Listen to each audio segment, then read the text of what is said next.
What's going on, everyone? Happy Tuesday. It's time for Folkwise. Let's get it out first. This is what my chin looks like. Some of you may have never met him, but yeah, this is the bottom half of my face. What's up? It's me, Dom, again. It is Tuesday, so I'm here for Folkwise Live. We've got a lot going on today, but as always, we are talking about the folklore video games and video game folklore. And with me is my intrepid co-host, Daisy. Daisy, say hi. Wow, hello. Thank you for that introduction. Where we last left off, we're going to do Hades first. And then at about 9 o'clock, as we're playing Hades, we're going to get graced by the presence of the legendary host of the Crimelore Podcast. That's right, Kristina Downs, Dr. Kristina Downs, the one and only, a wonderful folklorist who I've known for, since like 2012, almost a decade, and she's gonna be here. We're gonna talk to her about her podcast. We're gonna interview her. We're gonna do some activities. Where were we with Hades last week? As you may know, last week,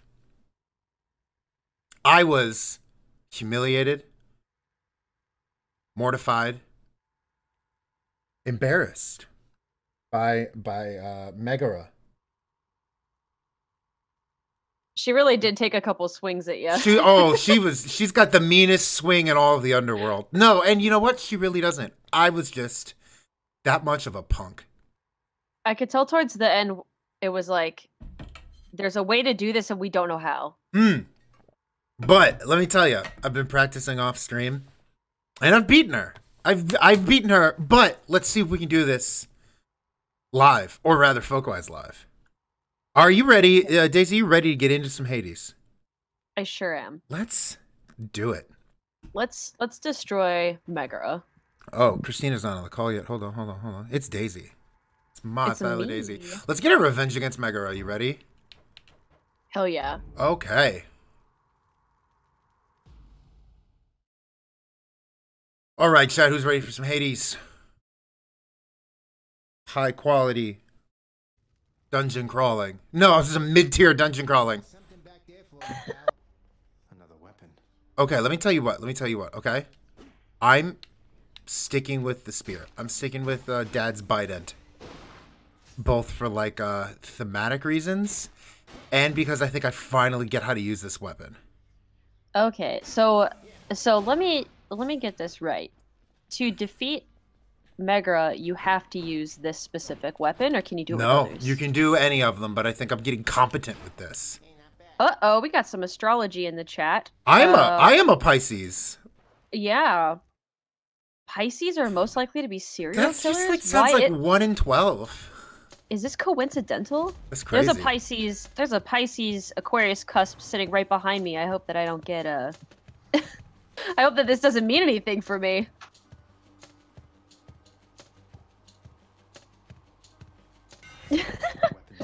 Karabecca, look, we have a lot of feelings. It's really difficult to be a fish. How's that, is that audio sounding good? People, let me know if the slashing and hacking is way too loud and you can't hear me. But if not, I think it's time to start a run today. Mr. Rogers is also a Pisces? There's a whole type of like legend cycle about Mr. Rogers. Okay, let me think. Okay, ones that I heard. Thank you, Lady Miss Miss Ray, for the follow. Oh, hell yeah.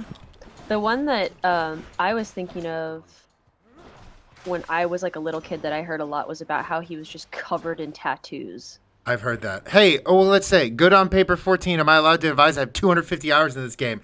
I think in the first compilation, I noted that I am struggling through Hades. I've not played a game like this, but I know all the references to Greek myth that they're making, so I've got that going for me. So, oh my God, please hit, please hit me with those. Please hit me with that advice. Do not be afraid.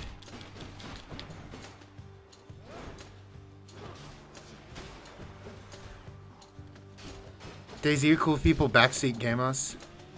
Oh yeah. Do we have a? Are we allowed to backseat folklore people if?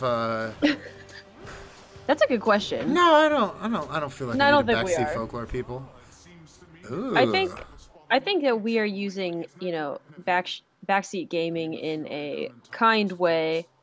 Like we're knowing that it's sort of a we're asking for it. I think it's different when you just like impose your folklore knowledge. I think backseat gaming is good if it's like good on paper said descriptive. Like if it's not prescriptive but descriptive. As long as you're describing things and not saying do, I think it's always good. Ooh. I like dashing. You do like dashing. I've become a fan of dashing. I remember. Oh. We want to strike. Oh. Well. Dash is good too. Okay. Phew. Okay. Dash is good too. I'm gonna go fast. Rolling around at the speed of sound.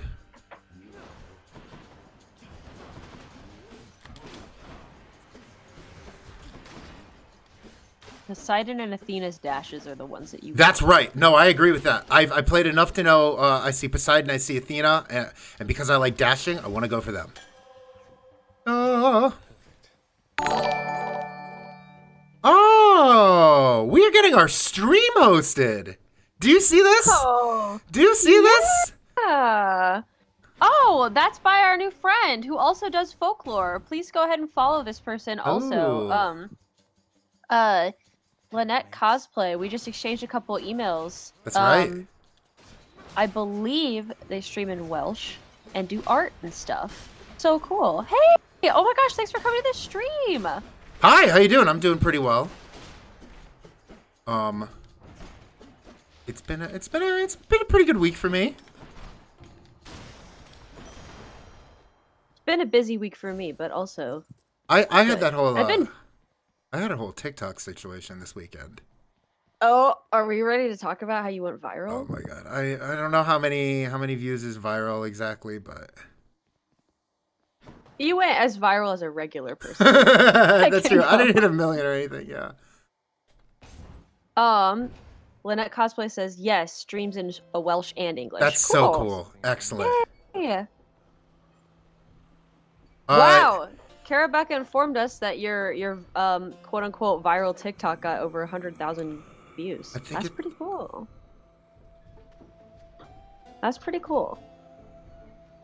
That explains the shaving too. I shaved in that TikTok. Yeah, it was as my comment suggests, dedication. I love this guy.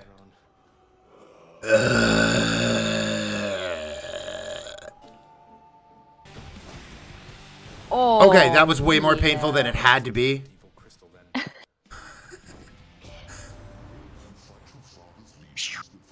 Zeus, the boy.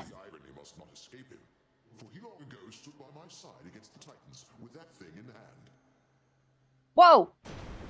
Yeah, it's Dad's Bident. Okay, hold on. I'm reading this comment. I'm playing Spirit Sword, and especially if you want to be dashing into the enemies. Yes. Okay, gotcha. All right.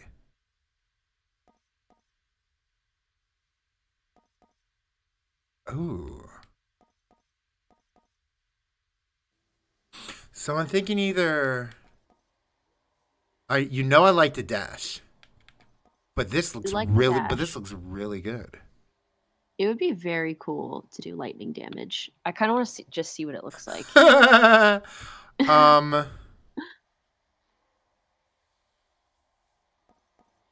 All right, for you. What's the difference between epic and rare? Epic is more rare than rare.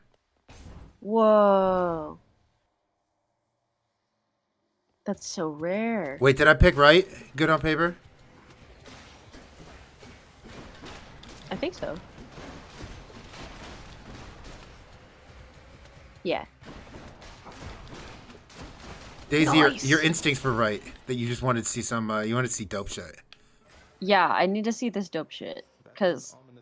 Whoa! I've never seen two at once. Oh, is that like pick one or the other? Is that pick one or the other? I'm too intrigued. I'm too intrigued. Let's find out. What? Oh, okay. Oh, you get both. Oh. It's a harder fight than Oh. usual, apparently. Trial of the Gods. Crap. Wow. Wow, pick which uncle.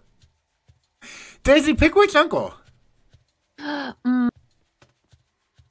You know I gotta go for that water, baby. That's what I'm thinking. I do like him a lot. Thank you. Okay. I very much appreciated that.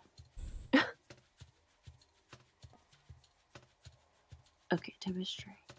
Typhoon's Fury. Slam damage, rupture damage, or attack damage. Ooh.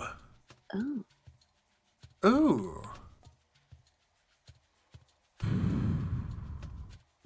That'll replace Lightning Strike though. And I'm liking Lightning Strike. Yeah. Let's do I kinda wanna try this. Yeah, I Try was to thinking knock the same. people try to Typhoon's knock people Fury. into stuff. I'm doing it. Alright.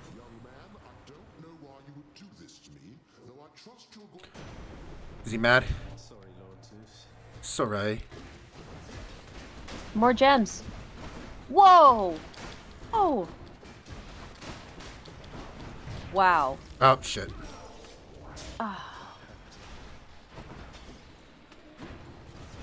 Okay, this combo is dope.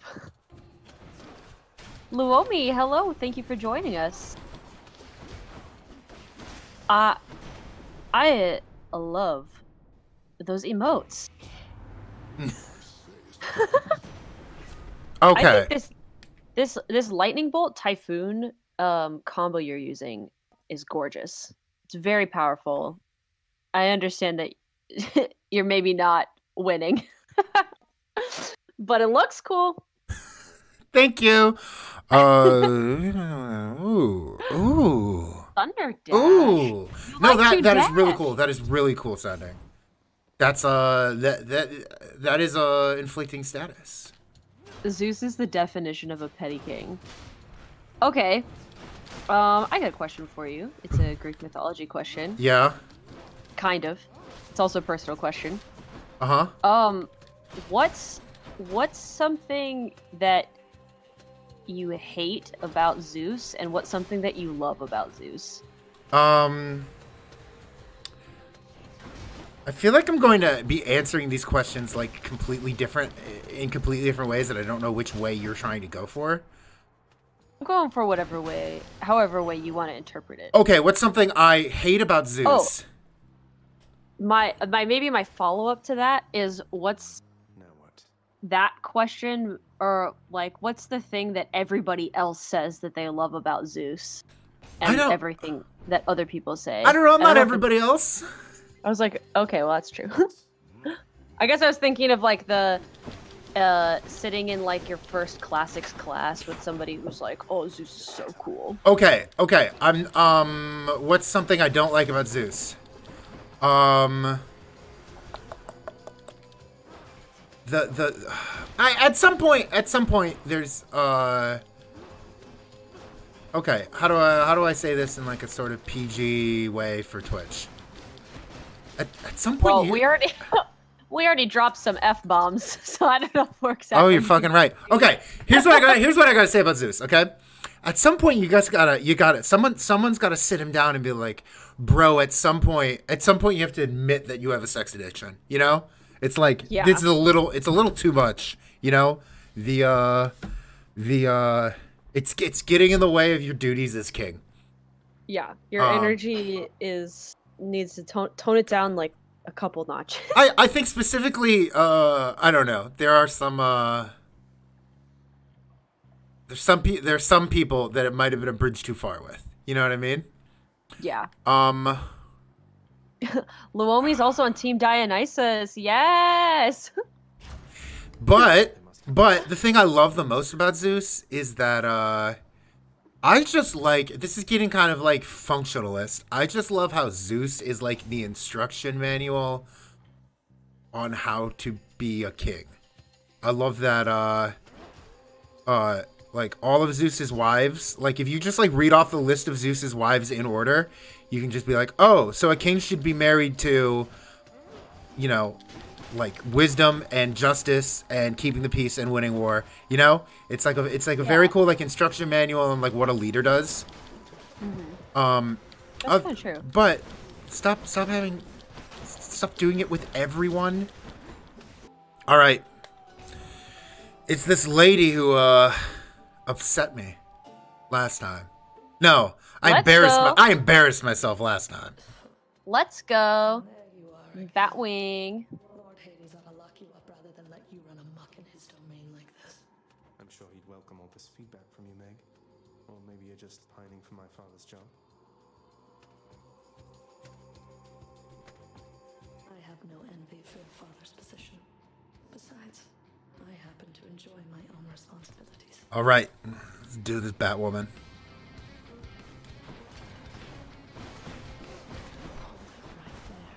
Oh shit. Okay, this combo is so cool. I'm glad it's nice to look at. Yeah, it's extremely cool. It's cool because it's like I can see the energy that is exploding from your I guess flesh prison. What do they have? The god's flesh. Flesh prison? What are you talking about? His body. He's just like he just has like your dash/typhoon is just like this ball of energy that's circle around you. Just and you can see exactly how powerful you are and how much power you have. It's just really cool.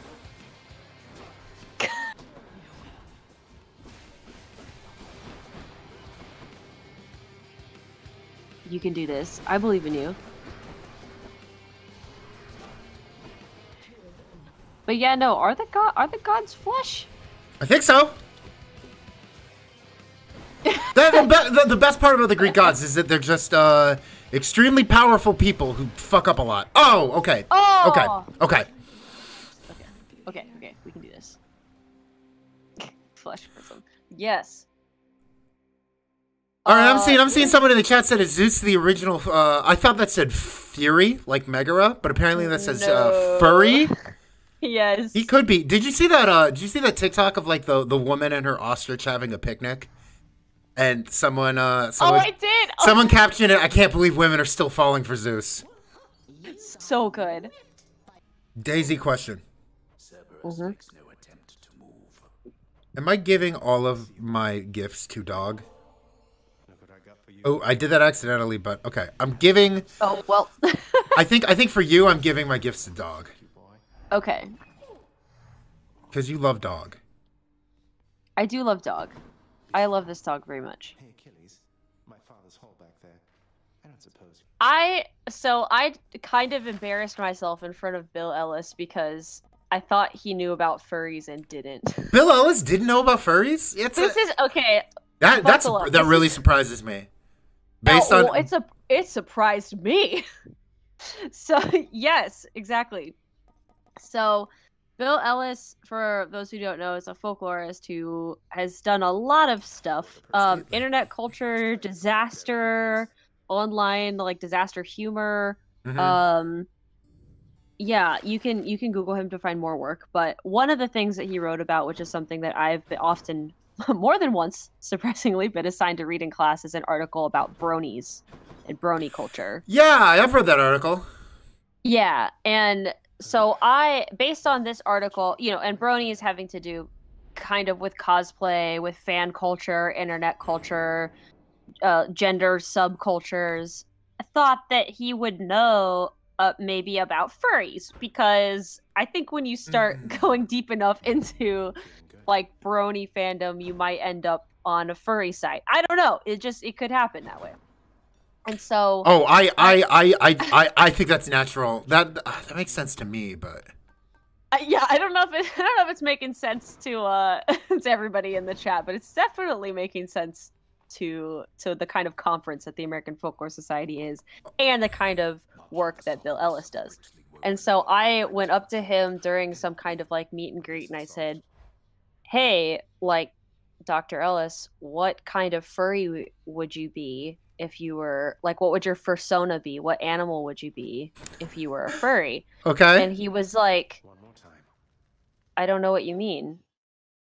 And I was like, like furry suits, like you dress up on like online subculture, you wear like an outfit of an animal that you have a kinship or affinity with. You might even think that you are part animal. And he was like, didn't get it at all, and thought, he was like, do you mean like pets? Like, I love cats, like that kind of furries. And I was like, oh, I gotta back out of this conversation. Yeah.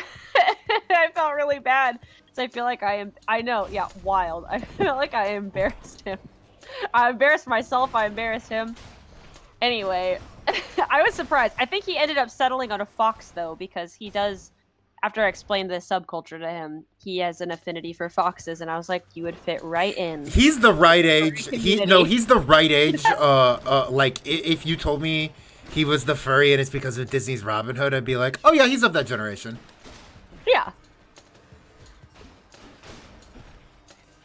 Lynette Cosplay, I'd love to go to a folklore conference. We have storytelling nights here in the UK, but not specifically a conference.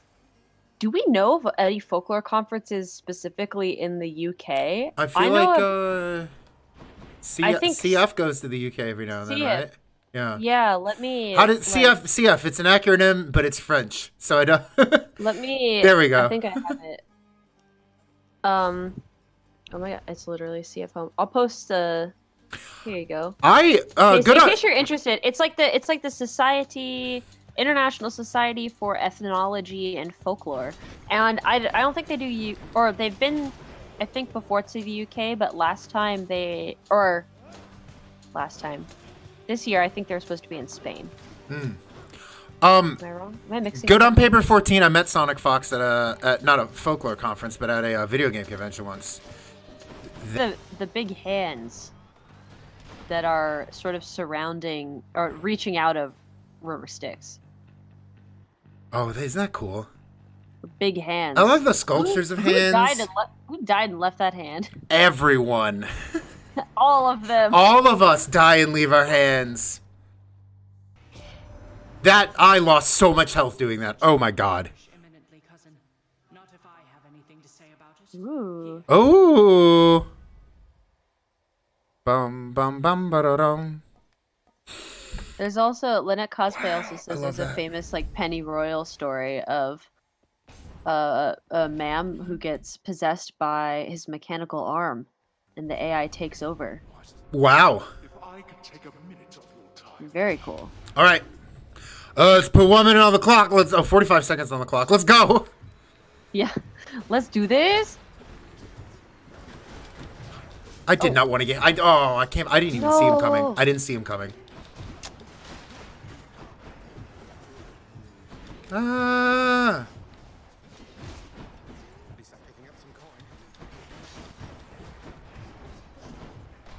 It's a big friggin' stage.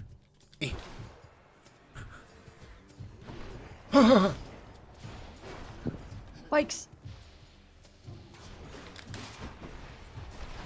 Oh my god. Oh. Well, I didn't pay. Okay. We're beating Megaera at least once tonight. Is this? It has to happen. Could this be the run? Perhaps not. Oh. Perhaps this is not the run. The perfect gift.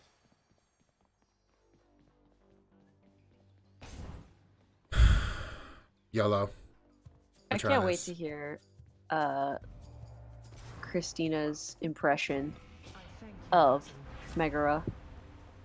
Like not her actual impression, but her take is her take. Sorry, I realized. I thought Kristina's gonna get a laser whip and be like, again, Zagreus. I mean, I would like to see that as well, but perhaps not tonight. Divine Strike. Ares is mad. That's very good hair, though.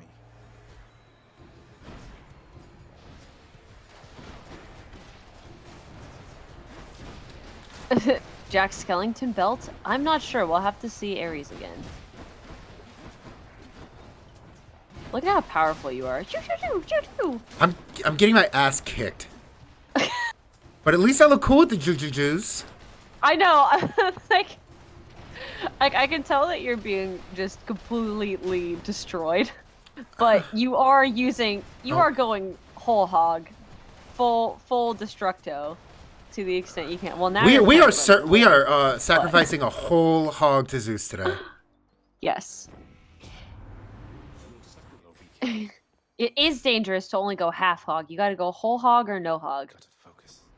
You can go pork shoulder.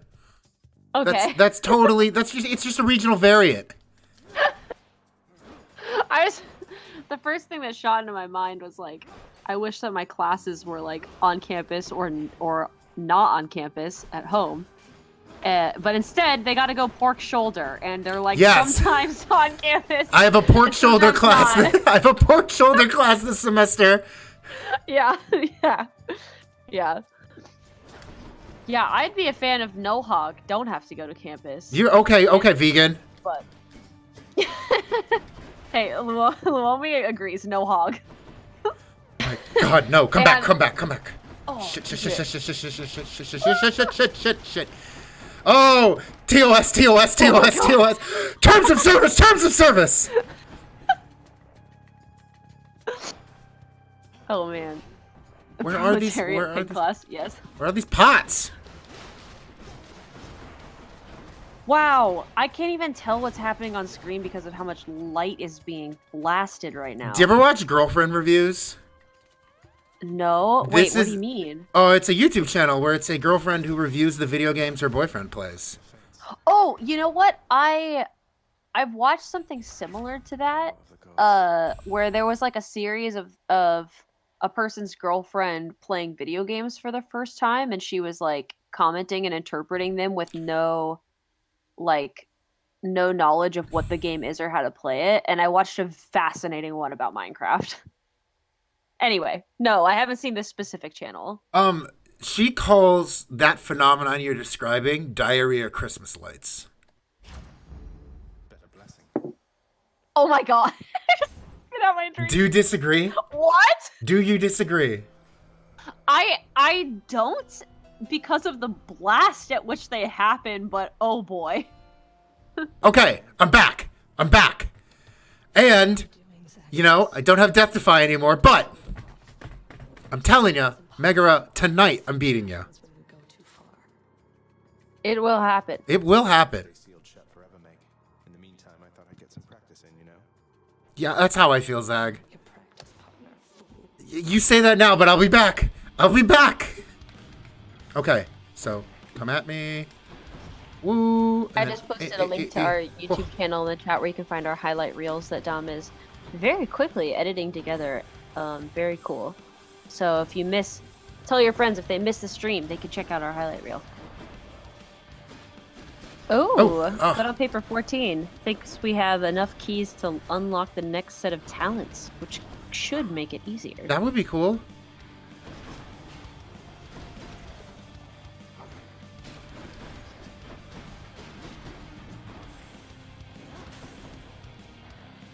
This gotta happen. You can do it.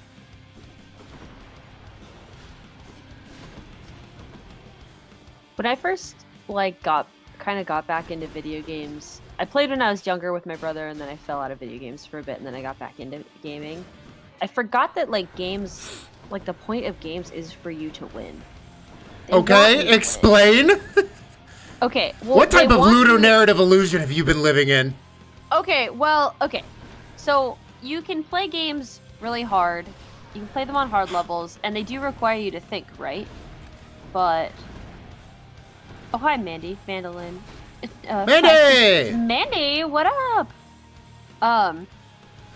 Yeah, so I guess if you didn't win, though, nobody would buy the game, right? Yes. Well, yes. So, yeah, so they're really good at, of course, striking this balance of flow between, challenge and story and interest, that allows you to win and receive points and get better as you go on. But, I mean, the game really does want you to win. So, I guess when I first played Skyrim, and, I was so bad at using the controller, because I hadn't played, forever, and I didn't understand what it was asking me to do, you can just like change the settings to make the game more accessible to you to have a better time playing because you're supposed to have fun. You're supposed to having fun. Yeah, having fun means a lot of different things to a lot of different people, of course. Sure. Like when you get real good, you can, do a bunch of different stuff, but and make the game harder. But I just liked, it's fun, kind of watching this game where like, not like you're learning how to play by the community by like researching stuff online and then struggling through this with Megaera, but then people in the chat are helping. And the point is to get past Megaera, right? Because we need to know what happens next in the game. Oh, so yes. Eventually, you're going to do it. And it's so cool that you always know that you're going to win. I guess that's my thesis statement. She can't keep beating me forever. You're going to win. Yeah. Yeah, and it's kind of cool to... I think that's one of the most appealing parts of playing and watching video games is that... I didn't think she was... Not this time, though. I didn't think she was dashing already. Are you wrangling our special guest? I certainly am. Cool. I think I can go ahead and intro. All right. Kristina Downs is a PhD in folklore from Indiana University. Kristina is the host of a podcast that I've listened to called Crimelore, which is think of it as like a true crime podcast that focuses a lot on the urban legends about crimes and criminality and how that plays into the real life occurrences of these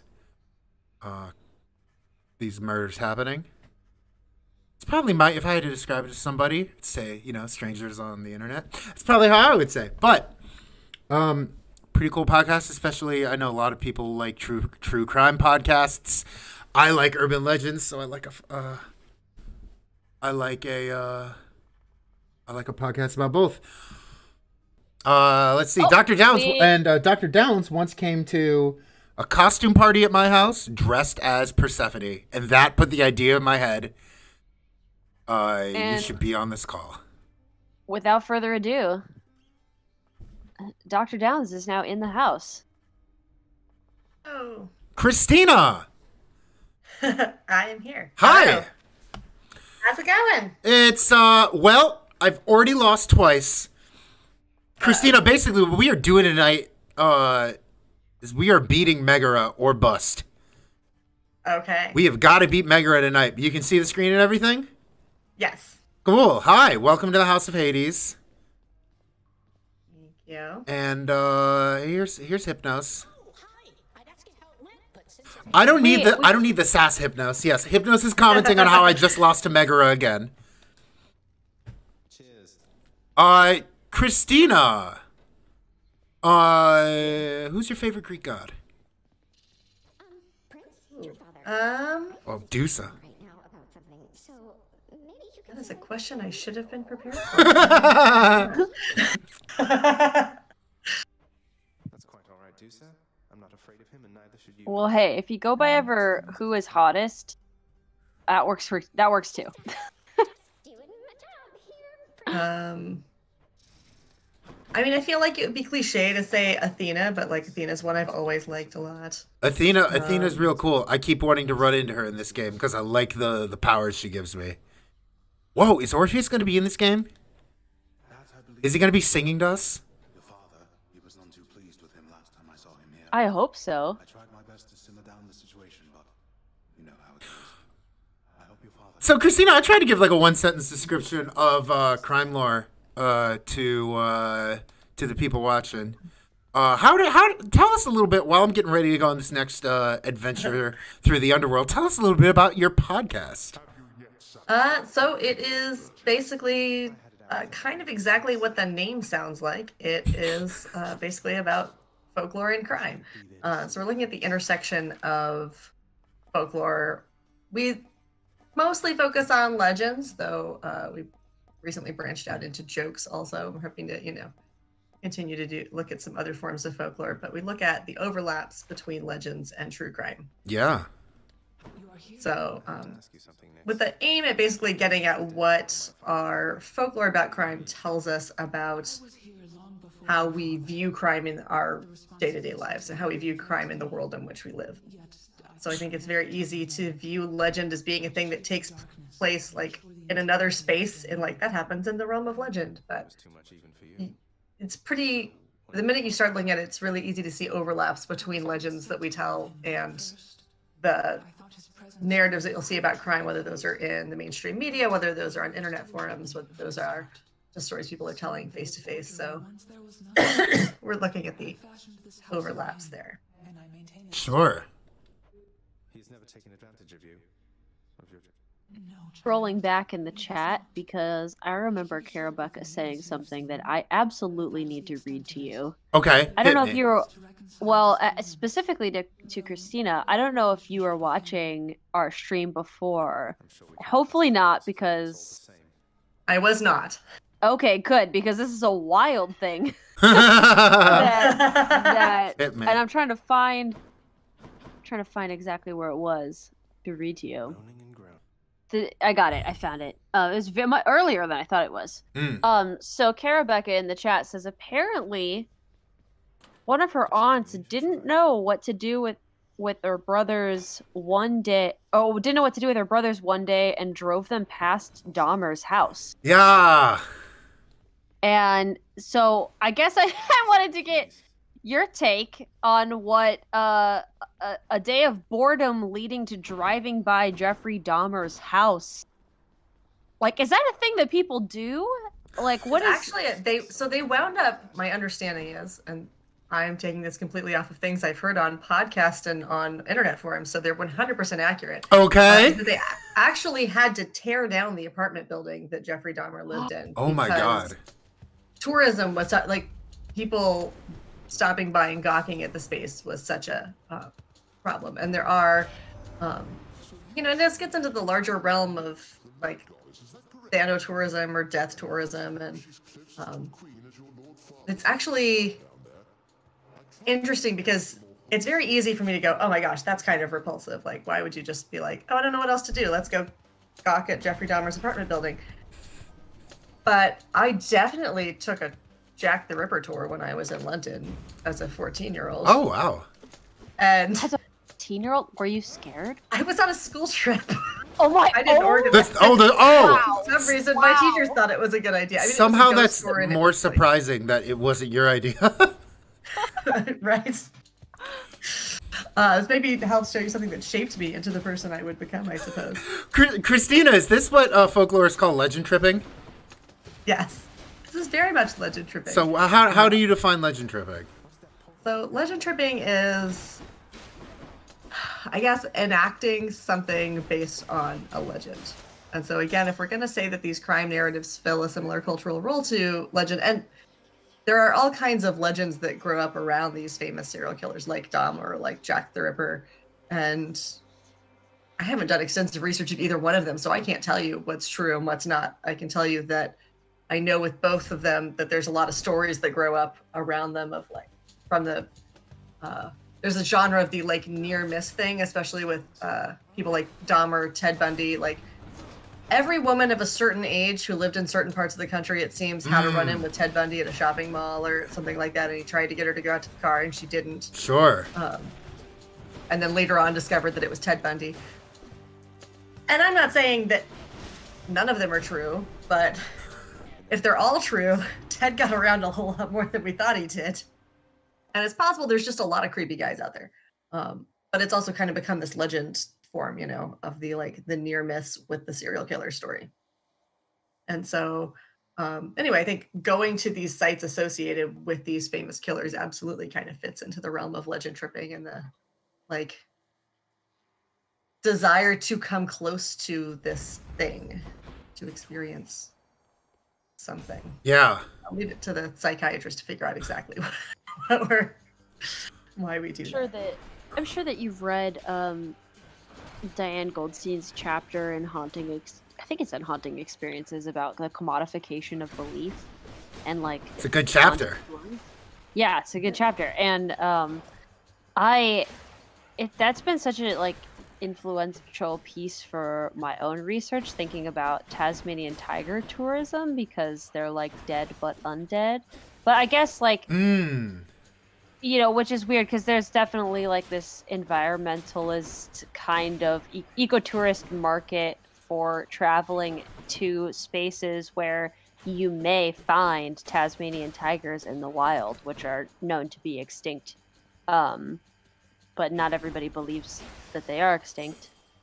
And I guess like say more about this like tourism element. This is so interesting. Can I reply to something in chat first? Yeah. Okay, next time I see that portal, I will take it. But I was so afraid of losing health, just because I feel like I'm always hemorrhaging health. I haven't I don't know, figured out like enemy framed like animations that I'm always surprised when I take health. So losing health in a planned way scared me even more, so I didn't take it. But for you, Ozone, next time I see it, I'll go. All right, Kristina, tourism. Yes. Tourism. Well, you know, I guess we talked about this recently on the podcast at the like we all have our lines, right? Where we decide like, okay, this thing is okay, and then that thing is over the line, and that thing, you know, either is inappropriate or it freaks me out or it grosses me out or whatever. And I fully support everyone drawing their own individual lines. And that's just a thing I think we all have to negotiate as individuals, and that's what makes us individuals. But there is absolutely a commodification of certain serial killers in particular. And some of it kind of is over my line. At the like t-shirts with Jeffrey Dahmer's face on them. It happened a while back with Charles Manson, and that seems to have maybe died down. There was the famous thing that happened not too long ago on the internet where supposedly somebody was trying to Photoshop Donald Trump with Jesus, and they accidentally Photoshopped him with Charles Manson instead. But what? Charles Manson instead of Jesus. I did not hear about this. Charles Manson instead of Jesus because they just picked the wrong long-haired guy? Right.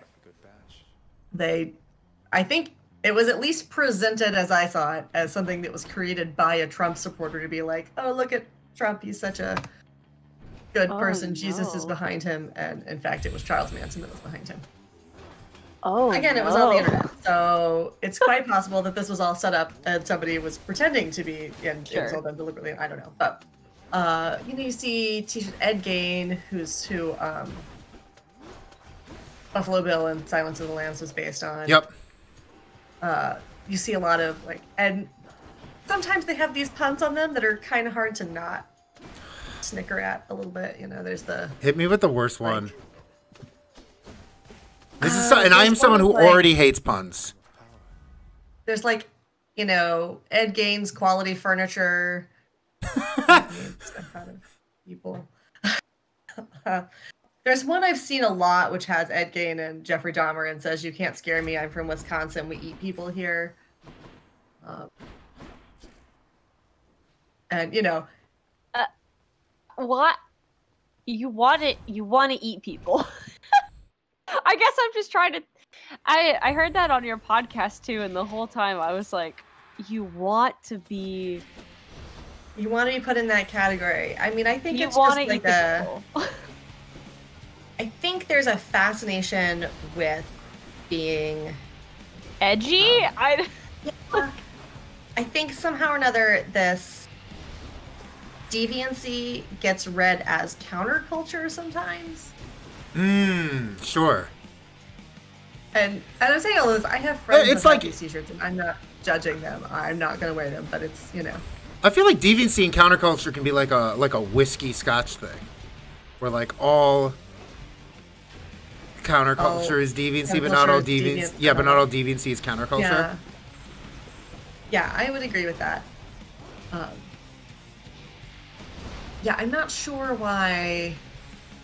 It seems like with Jeffrey Dahmer in particular, there's been this attempt to kind of like claim him in the way that people claimed supernatural creatures that were previously monstrous, like the Babadook and Mothman. Mothman, yeah. Mothman's my boyfriend now. Mothman is my boyfriend, though. Well, and that's fine. Well, I mean, I guess some people say that Mothman killed Fine however for many people you. in the bridge accident. But Did Mothman kill those people, or was it a coincidence? I don't know. We'd have to ask him. But if we're generally speaking, I think most people don't see Mothman as a serial killer.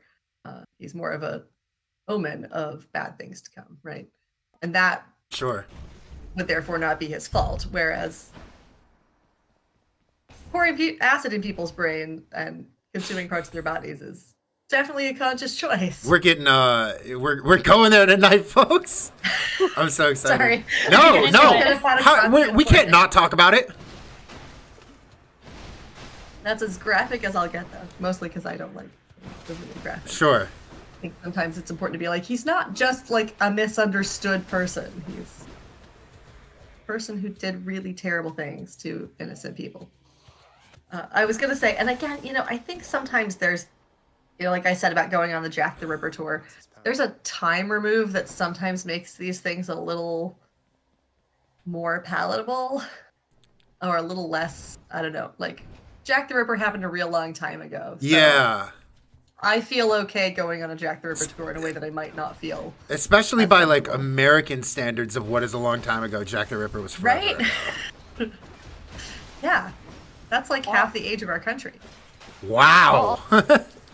Yeah. I'll also add Death Florist in the chat. So let's talk about the Midwest, because that might be a whole can of worms for sure. But also, what the folklore said. So, is there a Venn diagram between serial killers and cryptozoology? And like, if two people were ever gonna make that, Kristina, you and me, let's go. Because I'll just be lightning bolt. I'll just be lightning bolting. You talk about this. Because like that's fascinating. Well, cryptozoology. I mean, I don't know how. The thing that's interesting with cryptozoology is that they're very like threatening to people, but I don't know if they're always killing people. Well, you know where the overlap happens, and not it's not in a folklore as an academic study vein, but are you familiar with the what's his name? I'm gonna probably mispronounce it. David Paulides missing 411 thing with the disappearances in national parks, and I'm not saying it's Sasquatch, but it's definitely Sasquatch. No, but yes. Oh, explain this to me. And I have not read the books, so I'm only going based on what people in internet forums say about the books, and so I'm owning that I may be misrepresenting them. But my understanding is it's basically tying all of these disappearances of people that have happened in national parks, which there are quite a few, some of which are kind of eerie and hard to explain, and saying that they're all being abducted by some race of mountain men, I think is maybe how he describes them. Interesting. These, like, kind of humanoid, hairy things that are maybe actually just humans living off the grid and killing tourists, and maybe a Sasquatch. What is a Sasquatch other than a human all the way off the grid? I mean, I read a book where like that was the thesis statement, was like Sasquatch isn't real, but all the people who want to find Sasquatch just want to be him. Dang. Which was interesting. Maybe that's the same for like the Mothman Renaissance of the last decade. Yeah, well, and Daisy, you may know, I know that there's some crazy stuff going on, like cryptozoology world with Sasquatch, and Sasquatch is an interdimensional being, and that's why we've never found like a dead Sasquatch in the wild, because they're not here most of the time. They go in and out of our dimension. You start getting really close to like aliens, and then you're like, yeah, this is some Chariot of the Gods stuff. Yeah, it's like, are aliens cryptozoology? No, I think not. That's my line. My line is like cryptozoology, the study of hidden or unfound animals or plants, creatures, biological beings with no confirmed existence. Or at least whose existence is not recognized by science or Western science, dominant culture. I crossed the line. Well, you know what? Now that I'm thinking about it, I don't know. Are aliens cryptids? I would like to think not. This is pretty funny. Oh, sorry. Continue. Then I've kind of got a story. Okay. I want to say that my line stops at aliens because aliens are from another planet, and therefore we have no idea what their biological vessel makeup is. I don't know. It's like so beyond that we have no idea even what their relationship to any planet is, or something like Sasquatch, or even something like closer than that, like a Tasmanian tiger, which was an animal that did exist and then went extinct, but people still believe exists today. Yeah. Like, is closer for us. It's easier for us to understand as like a creature that occupied a place in ecology. Serial killer, I don't know. Like, cryptids hurt people sometimes. People don't always like cryptids. But I think I have a theory about the cryptid renaissance, and it has to do with the metaphor of like marginalization and not having community. All right, so I have a story that's like right on this line, okay?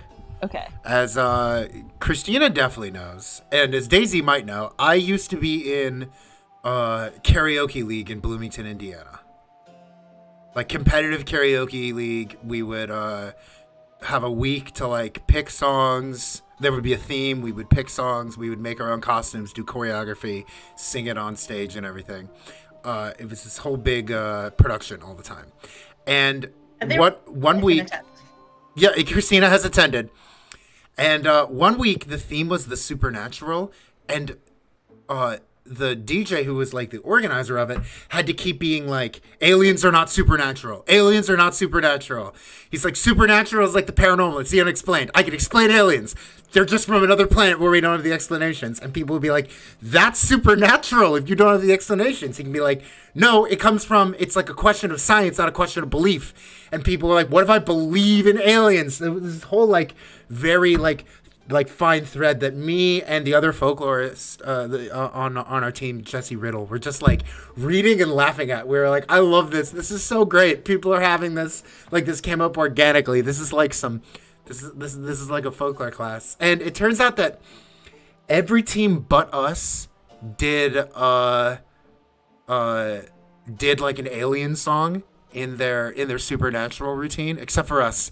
And then when we came out in the finals and we did Life on Mars by David Bowie, and we had an alien hold up a sign that said, I identify as supernatural, and we got like a standing ovation for the crowd. And the DJ was like, no, no, no. Well, because I would argue that we don't know that things like ghosts and cryptids can't be explained by science. Exactly. We just don't have the science for that. That's kind of the opposite of the point he was making. Well, right, yeah, that was my counter to his point. If yeah, aliens can be explained through science, well, who's to say ghosts can't be explained through science? I have seen theories online that ghosts are really just like places where the multiverse is a little bit thin, and we're actually seeing into like another universe. You know, this really just makes me.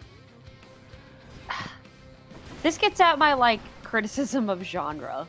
Yeah, like, this is just my real problem with this isn't just about genre.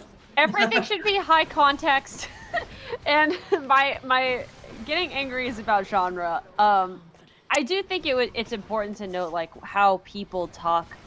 People who like believe in aliens don't necessarily talk about them as cryptozoological animals, though. Sure.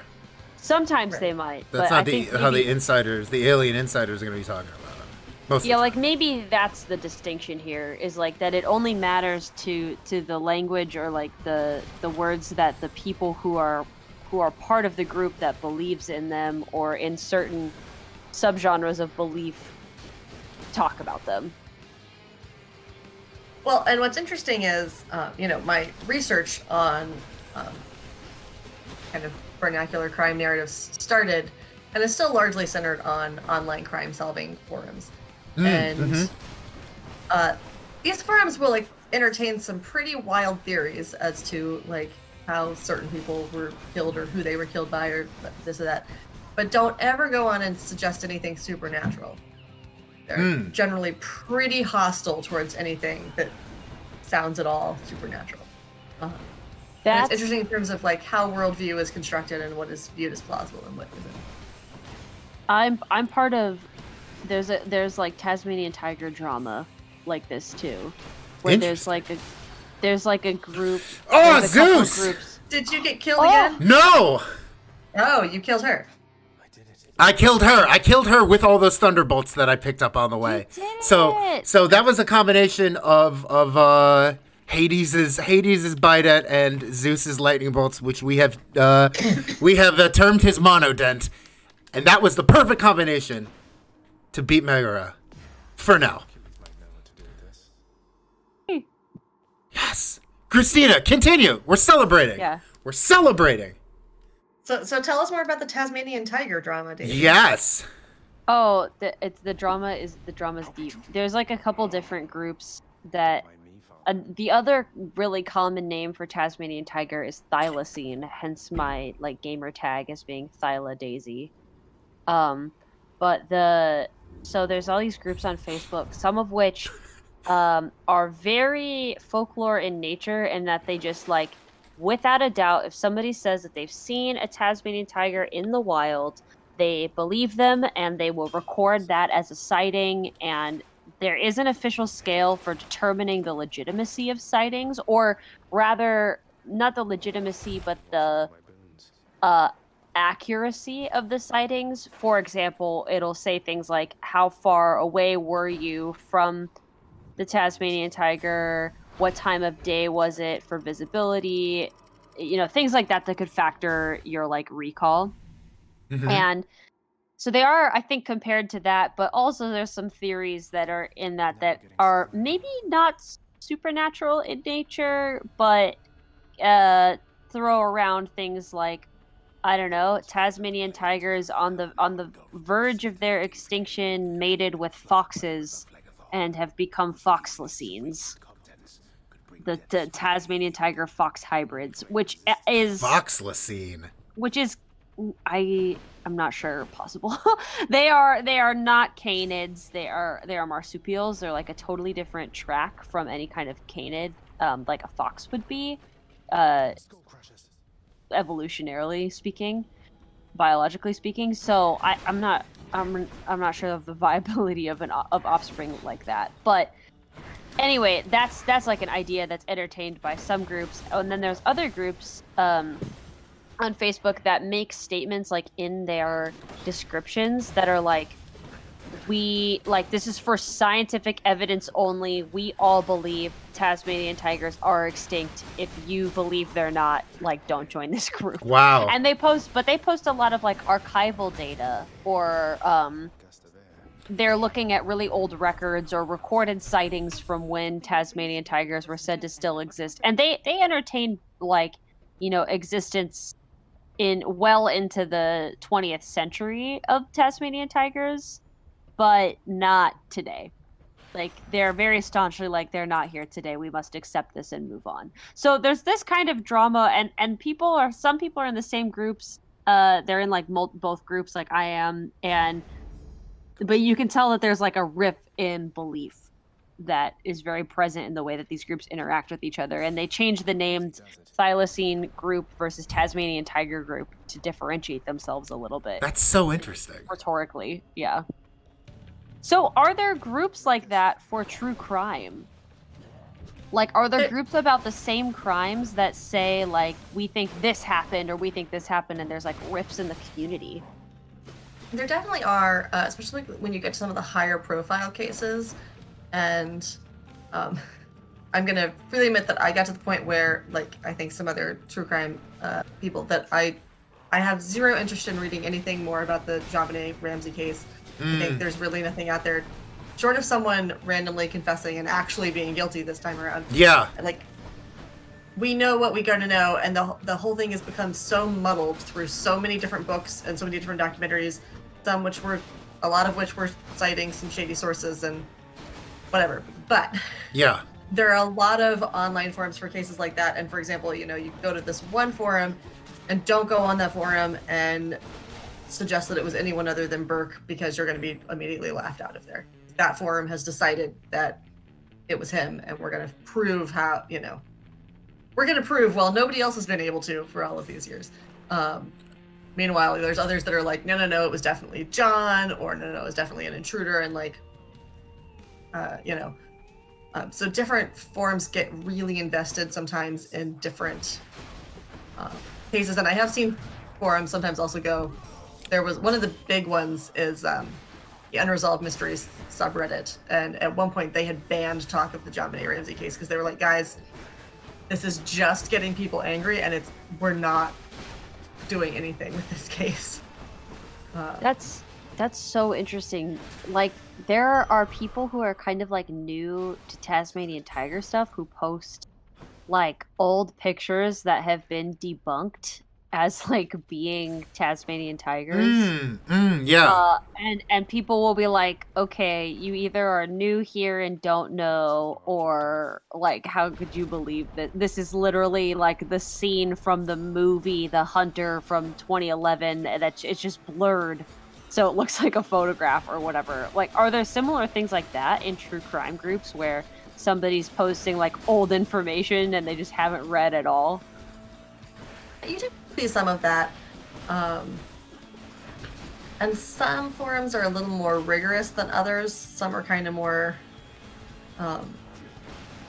free-for-alls, and some of them are a little more like, I think one of the earliest big online crime-solving forums was called Web Sleuths, and it's still out there, and it's, I think, still using the same interface from 1998 or so. Okay, putting them on blast. It looks like those old late 90s, early aughts message boards where people have the giant signatures that they post every time. Oh, my man is back. Sorry, I'm just happy to see him. I mean, I think generally most people are happy to see Dionysus. That's true. So, stand to wonder, man, Dionysus what's going here. through your head? I mean, man, yeah, man. And as over this conversation, I'm realizing that like this, Venn diagram that we've been talking about, the middle's getting bigger, and I didn't think it would. Oh, yeah. Little did you know, it's a huge middle. Oh my god. Yep. There was a great, and by the way, I just want to say before we get like too far past it, there was a great question in the chat about a dinner date that I think we should bring up to Kristina later, like during her interview. Yes. Yeah. I hope you saved that. Yeah, I saved this question because it's Got hit very in the good. back. We'd love to get your take. Oh man. All Okay, right. I made it. Hey, I maybe- made it past Megaera. Maybe to get back to the game for a second, we will return to true crime. Definitely during the more standard interview portion, but maybe since you just died and we're starting over again. Kristina, I heard that you dressed up as Persephone one time. I did. Was this your birthday, Dom? This was my birthday. Yes. Yeah. Tell me Dom more had a about that. mythology-themed birthday party, and we had a really late spring that year. Yeah. Oh, yes. As a southerner stuck here in the Midwest, I was feeling real salty about the fact that it was so cold still. And so my idea, which I feel like I didn't do as great in the execution as I wanted to, was that it was going to be Persephone in chains, like the idea of like Persephone is stuck still in the underworld, so spring can't happen. Mm-hmm. I did not have any chains, and so the chains was basically the white sash I stole off of another costume, kind of wrapped around my shoulders, and it kind of just looked like a scarf. But that was the idea. It looked good though. I remember that. I did not realize. What I'm saying is, I did not realize you just took it off another costume. Oh, excellent. Yeah. That's good to know. Well, and I can remember. I can remember. Did it flurry that night? I think so. Yeah. I remember this because, of course, Pan and Adonis were doing push-ups on my front lawn because their costumes involved being shirtless, and they wanted their pecs to look big. Yeah. But continue with your story. Well, yeah, I mean, I'm remembering that it was really cold that night because, when I do costumes, I take them very seriously. Well, I take them very seriously in the like procrastinator kind of way, but like. Oh well, when I that's decide taking 2 it hours seriously. beforehand that That's I'm gonna- taking it seriously. That's the most That's gonna- folklorist thing anybody has said tonight. I take my costumes like very seriously, procrastinating but seriously. That's also the most cosplayer thing a folklorist has said. Yeah, that's true. And so I didn't want to have to wear a coat with my costume because it was going to spoil the whole look. It was really, really cold. And I'm wearing this kind of, I mean, my dress was literally just a long piece of fabric that I had like sewn 2 little shoulder clasps onto. So it did not have sleeves of any kind and provided no warmth. But yeah, that's how I remember how cold it was that night. Did you make your own pomegranate sorbet? I did. I forgot about that. Oh, I didn't. I think so. That was good. You're always infusing this or making this kind of thing. Oh yeah, it's 3 a.m. where you are, Lena cosplay. Oh my gosh, go to sleep. We understand. Yeah. We're gonna watch your stream too. But yeah, my sorbets used to be my big thing that I made all the time, which was basically my formula was some kind of infused simple syrup plus fruit juice equals sorbet. Yeah. It's not bad. And then with always liquor in there of some kind, because that's actually a functional thing, because if you don't put liquor in your sorbet, then it freezes like a rock. So you put a little bit of liqueur in there of some kind, then it, keeps a nice light, airy texture.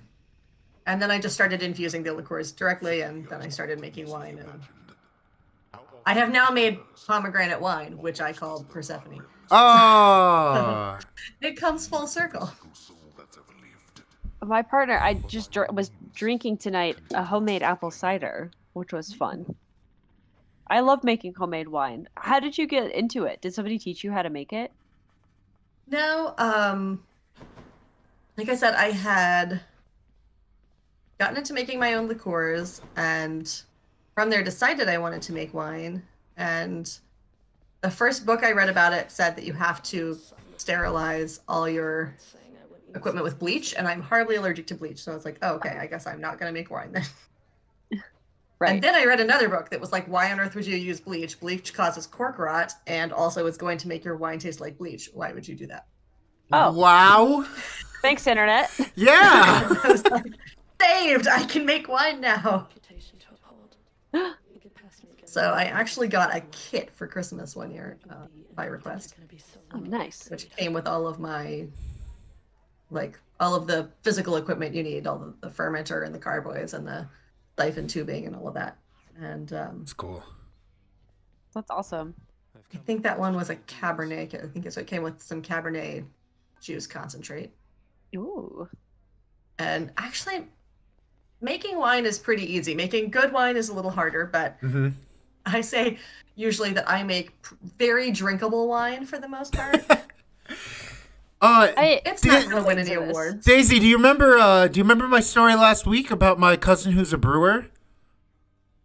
Yes. He started off making wine in a plastic tub under his bed in his dorm room. So you got to start somewhere. You got to start somewhere, Kristina. He won like an award for his barley wine. That's like one step away from hooch. That is. I think it is hooch. That is hooch. Yeah, that is hooch. In the best possible way. Yes. Very fun. I actually, I didn't smell it. Years ago here at IU, had a student who did a fieldwork project on another student who made his own beer. And the student was above 21, but then at the last minute he was like, the guy says I can't use his name. He's really worried about it causing some kind of problem. I'm like, that's fine. You don't have to use his name. Okay. But one of the things I thought was really fascinating was whoever the student was in question lived in a frat house, but said that he does not let his frat brothers, for the most part, drink his wine or drink his beer because they're just drinking to get drunk. And he's like, if I've spent all this time making it, you better be actually appreciating what it tastes like. So, dang. Like, we're not drinking this at parties. We're going to drink this at a time when people will actually appreciate it. That's pretty cool. Hey, I want to say that Pies Kills Kings in the chat is saying that Kristina makes wine and sorbet and ice cream, and she's amazing. That is that's James and Lydia, I believe. Oh, okay. Yeah. Not just someone just being like, hey, I know Kristina. Hey, yeah, I know Kristina. She made me sorbet one time. Also at the Myth America party or birthday party in which Kristina was Persephone, somebody came dressed as the Myth of the G-spot, which the chat tried to make me audit, and I just allowed because I thought it was funny. My favorite, in that same like carpool, that guy came with American exceptionalism. Love that. Yeah. Oh.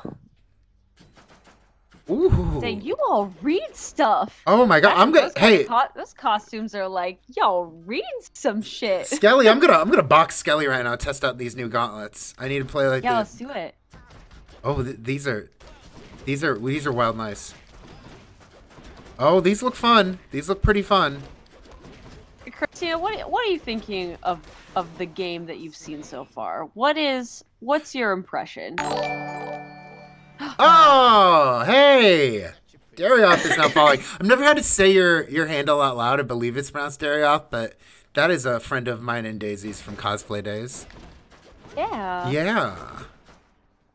Anyway, yeah, Kristina, because we're about to go to break in just a little bit. What is your... you got to watch the ecstasy of me defeating Megaera, my arch enemy, and then you... For now, it's only going to get harder. And then you got to see me get hit in the back by a skeleton and die. What is your take so far? So I know nothing about video games Yep. at all. But I am enjoying the graphics and Me too. the kind of epic battle sense. And I understand why Daisy calls those one things shrimp.